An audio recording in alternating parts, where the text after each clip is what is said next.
ఈ ఇంటర్నెట్ని మనకు విస్తృతంగా అందించినటువంటి క్రెడిట్ గూగుల్ సంస్థ వాళ్ళకు వెళ్తుంది.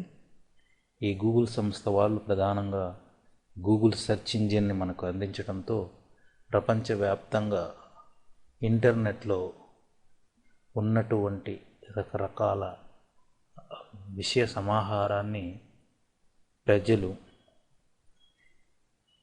వీక్షించడానికి చాలా ఈజీ అయ్యింది. వాళ్ళు దాన్ని వేగవంతం చేయడానికి చాలా శ్రమించి దాన్ని అందించారు. సో ఆ గూగుల్ సంస్థ వాళ్ళ యొక్క మరిన్ని ప్రోడక్ట్స్ ఏంటి, వాళ్ళ దగ్గర చాలా ప్రోడక్ట్స్ ఉన్నాయి. ఆ ప్రోడక్ట్స్ గురించి మనం తెలుసుకుందాం. మొట్టమొదటి ప్రోడక్ట్ అందరికీ సుపరిచితమైనటువంటి product Google search engine www.google.com.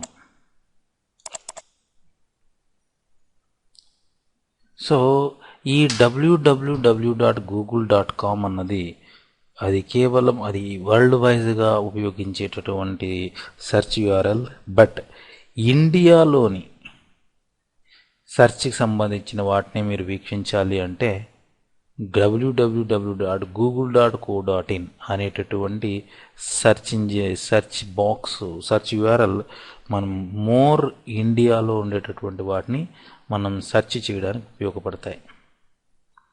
అదేవిధంగా గూగుల్లో సంస్థ వాళ్ళు ఆస్ట్రేలియాకు, స్విట్జర్లాండ్కి, సింగపూర్కి, ప్రతి కంట్రీకి వాళ్ళ లోకల్ కాంటెంట్ని సెర్చ్ చేయడానికి ప్రధానంగా ఉద్దేశించుకుని మీకు సెర్చ్ని అందిస్తున్నారు. దాన్ని వాళ్ళ లోకల్గా ఉంటాయి ఆ యూఆర్ఎల్స్ కూడా. సో ఒక సెర్చ్లోనే గూగుల్ వాళ్ళకు అన్ని స్పెషలైజేషన్స్ ఉన్నాయి. ఈ గూగుల్ www.google.com అనే దాన్ని మీరు ఎప్పుడైతే మీరు క్లిక్ చేస్తారో ఇక్కడ ఒక టూల్ బార్ వస్తుంది. మీరు ఆ టూల్ బార్ను గమనిస్తే ఆ టూల్ బార్లో చాలా స్పెషాలిటీస్ కనబడతాయి. అందులో సెర్చ్ అనేది U+ అని ఒకటి ఉంది. ఈ మొట్టమొదటి ఈ +U అనేది ఏంటంటే, ఒకసారి దాన్ని రైట్ క్లిక్ కొట్టి న్యూ ట్యాబ్లో ఓపెన్ చేస్తున్నాను.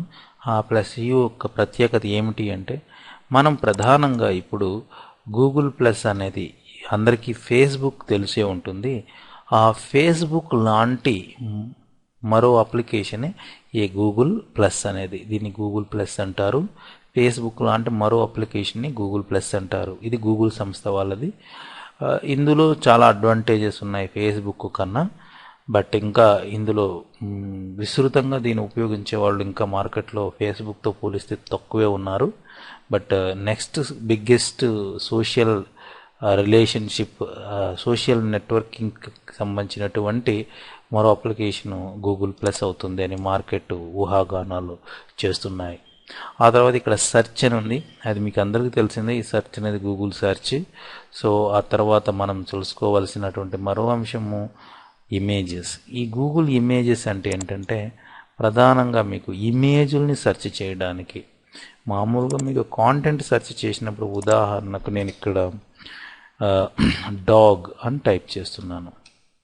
ఇక్కడ మీకు చూశారంటే వికీపీడియాలో డాగ్ ఏంటి, డాగ్స్ ఇమేజెస్ కావాలా, ఇలా ఇది మొత్తం ఇంటర్నెట్లో డాగ్కు సంబంధించినటువంటి ప్రఖ్యాతి చెందినటువంటి వెబ్సైట్స్ని, అందులో ఇన్ఫర్మేషన్స్ని మీకు చూపిస్తుంది. బట్ మీకు డాగ్స్కి సంబంధించిన ఇమేజెస్ని మాత్రమే మీరు సెర్చ్ చేయాలి అనుకుంటే, ఇక్కడ మీరు ఇమేజెస్ క్లిక్ చేసి డాగ్స్ అని క్లిక్ చేశారనుకోండి, చూసారా కేవలం డాగ్స్ ఇమేజెస్ మాత్రమే వచ్చాయి.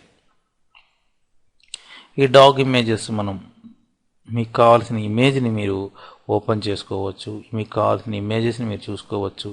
నెక్స్ట్ ఆ తర్వాత దాన్ని క్లిక్ చేశారనుకోండి, ఆ డాగ్ ఇమేజ్ పెద్దది అవుతుంది, చిన్నది అవుతుంది.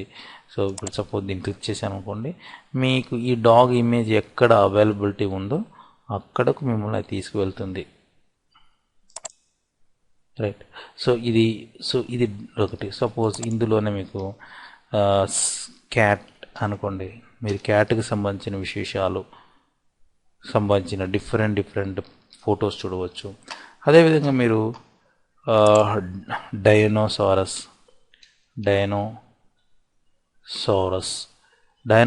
ఫొటోస్ మీరు వీక్షించాలనుకోండి, మొత్తం ప్రపంచవ్యాప్తంగా ఉండేటటువంటి డైనోసారస్. సరే, అలా కాకుండా ఒక పొలిటీషియన్ సంబంధించిన ఫొటోస్, గాంధీ గాంధీకి సంబంధించినటువంటి చూడాలనుకోండి. సో గాంధీకి సంబంధించిన ఫొటోస్ అన్నిటిని మీరు ఇక్కడ వీక్షించవచ్చు. సో ఈ విధంగా మీరు సోనియా గాంధీ, మహాత్మా గాంధీకి సంబంధించిన ఫొటోస్, రకరకాల ఫొటోస్ అన్నింటిని మీరు వీక్షించడానికి ఇందులో మీకు గాంధీ యంగెస్ట్ లైఫ్, చిన్నపిల్లవాడుగా ఉన్నప్పుడు గాంధీ ఫొటోస్ మీరు వీక్షించాలి అనుకుంటే అటువంటి ఫొటోస్ని అన్నింటినీ కూడా మీరు చూడడానికి గాంధీ దండి మార్చ్కి సంబంధించినవి, సో గాంధీ మార్చ్ చేస్తున్నప్పుడు వాటికి సంబంధించిన ఫొటోస్. ఇది కేవలం ఇమేజెస్ని మాత్రమే సెర్చ్ చేయడానికి ఉపయోగిస్తారు.